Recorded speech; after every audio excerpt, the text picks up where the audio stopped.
Aurrak izaten dira Gabonetako protagonistak normalean. Egun hauek pozik igaro itzaten, ipuin bat kontatzea edo asmatzea oso aukera ederra da. Grinchek Santa Clausi oparien sakua lapurtzeio, eta orduan bigarren partia daia munduan zehar herrialde ezberdinetatik buelta Mateu Santa Clausek sakua bilatzen da. Orduan herrialde ezberdinak azaltzea, Egipto, Far West. Historia honen protagonistak Txuriberrizotz klubeko patinatzaileak dira. Guztira 100 neska mutil inguru.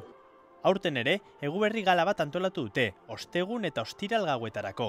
Donostiako Izotz jauregian izango da. Antzeslanean, pertsonaia ugari egongo dira. Ni dazka 2 pertsonai, lehenengo zatin paiaso modun ateatzen naiz, eta bigarrenean Egiptoko pertsonai modun.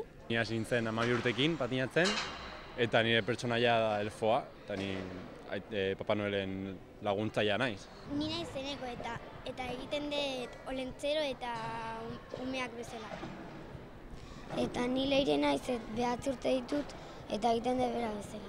Eta obra honen protagonista ere gurasoak dira, beraien laguntzarik gabe ezinezkoa izango litzateke ipuin hau kontatzea. Taldiak egiten ditugu eta batzuk parte hartzen dute bai dekoratuak montatzen edo margotzen, bakoitzak egiten du alduna.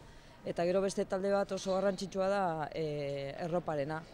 2 orduko iraupena du saioak, eta helburua klubarentzat dirua lortzea bada ere, Gabon garai honetan ongi pasatzeko aukera bikaina da.